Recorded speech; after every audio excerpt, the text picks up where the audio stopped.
beda itu kan aturannya punyanya Pemda, budget Pemda. Setahu saya untuk yang DGJ itu bisa langsung direaktivasi meskipun desilnya 6 sampai 10. Itu kan ada pengecualian. Oh, pengecualian ya. ya. Kalau yang budget Pemda. Oke. Jadi nggak masalah kalau yang DGJ maupun yang ibu hamil gawat darurat kalau nggak salah itu bisa. Tapi kalau yang tadi pertanyaan yang pertama, permasalahan apa nih yang dihadapi oleh dinas ya? Kalau yang teman-teman kan mungkin sudah tadi beberapa tanya. Permasalahannya memang karena gini aplikasi CKNG yang menggunakan DTSN ini kan ternyata masih lumayan baru. Jadi kan ada beberapa data-data itu yang perlu penyesuaian. Sementara yang memiliki aplikasi ini kan kementerian. Iya. Ya kan? Betul ya. Karena datanya sekarang itu data DTSN itu gabungan 3 data. Ya kan dari DTKS, Reksosek dan PDKKE yang kemudian diintegrasikan dengan data Capil dan nantinya yang menentukan desil itu BPS. Jadi memang sekarang mekanismenya lebih panjang dibandingkan dengan dulu. Kalau dulu kan DTKS itu punya Kementerian Sosial tok nih. Jadi kita bisa langsung usul, langsung ACC misalnya memang sesuai, ACC nggak sesuai tolak. Kalau sekarang tuh proses usulan data, proses pembaruan data itu datanya dari desa ke dinas ke Kementerian Sosial ke BPS dulu. Baru nanti dari BPS diolah baru nanti ke. Jadi memang waktunya yang tadinya bisa setiap 1 bulan sekarang pembaruan itu 3 bulan sekali. Oh gitu. Itu kan jadi masalah kan otomatis karena waktu lama sih. Jadi kalau yang kasus-kasus mendesak kan sudah tidak bisa seperti dulu yang bisa langsung minta usul sekarang besok bisa. Bu, manakala ada seorang warga misal nih, katakanlah dia lansia masuk desil 3, tapi selama ini tidak pernah dapat bantuan apapun, hanya dapat istilahnya katakanlah di desa itu ada daftar si A meninggal. Nah ini lansia tersebut menggantikan, jadi kayak pemain cadangan itu bagaimana Bu? Kalau aturan sekarang sebenarnya kan tadi, makanya saya tadi tanyakan sama teman-teman aturan desil paham nggak gitu kan. Jadi kalau memang itu desilnya masuk, entah itu lansia ataupun yang lainnya ya, selama itu desilnya masuk berarti ketika dia memang belum dapat ya, yang bisa kita lakukan hanyalah melakukan pengusulan. Hanya bisa mengusulkan. Jadi kita sifatnya desa, kabupaten itu sifatnya mengusulkan. Ketika itu memang sesuai syarat. Tapi keputusannya tetap kembali lagi nih sama Kementerian Sosial. Kementerian Sosial juga sekarang harus ke mana lewat BPS dulu. Lewat BPS. Meskipun itu desil 3 Bu ya? Iya, karena kayak gitu. Jadi meskipun usulannya desilnya kita masuk, tapi ketika proses pengusulannya ternyata ujung-ujungnya tidak bisa diakui. Karena kembali lagi ada kuota ya. Pemerintah pun kemampuannya terbatas.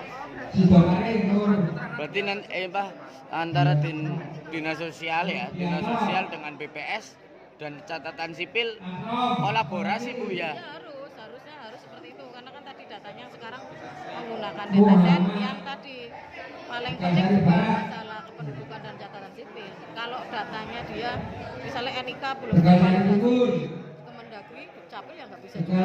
Terus udah punya NIK belum perekaman contoh ya nggak bisa masuk DTSN. Nggak bisa. Jadi harus semua sekarang memang harus mulai tertib dari administrasi kependudukan dulu. Jadi itu saling terkait, nggak bisa hanya sosial aja ya. Semua harus saling bantu. Termasuk tadi yang meninggal.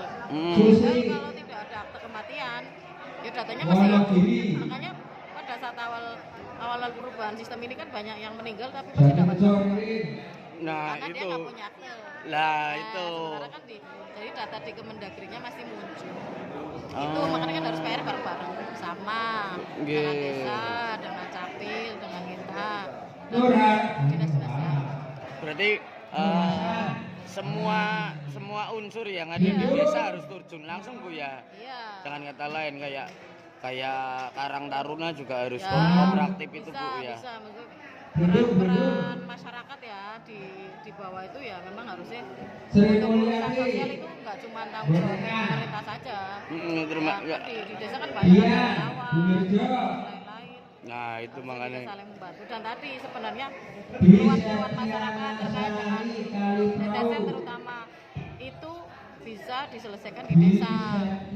Jadi tidak semua kasus itu harus dirujuk ke kayak orang sakit ya. Nggak semua kasus di puskesmas harus dirujuk ke rumah sakit misalnya. Nggak semua kasus yang masyarakat ada masyarakat di desa itu langsung disuruh ke dinas kan kasihan juga. Iya. Karena sebenarnya bisa diselesaikan di desa. Iya, ya, karena kadang gini Bu, yang ada di lapangan, apalagi sekarang kan peraturan bupati kan 30% Bu ya pembiayaan di rumah sakit. Itu bagi yang Kurang paham saya. bagi yang KIS PBI-nya mati nonaktif, ya kan kalau masuknya itu kalau desilnya 6-10 itu diarahkan untuk mandiri. Iya. Kalau desilnya 1 sampai 5 Itu bisa dengan UHC. bisa UHC cut off ya yang keluarnya nanti 30%. Nah itu menurut jenengan seperti itu gimana? Setahu saya kalau UHC cut off bukan 30%, 30 hari aktifnya. Jadi misalnya dia masuk rumah sakit UHC aktifnya nanti di bulan depan. Oh, lah yang itu. pembiayaan 30% ini gimana? Mungkin itu kebijakannya dinas kesehatan ya. Kurang paham saya kalau yang itu sih. Oke, tapi memang lah ini. Jadi memang kemarin kan sudah ada warning ya, ada penonaktifan PBI secara besar-besaran itu ya. Nah, itu ya.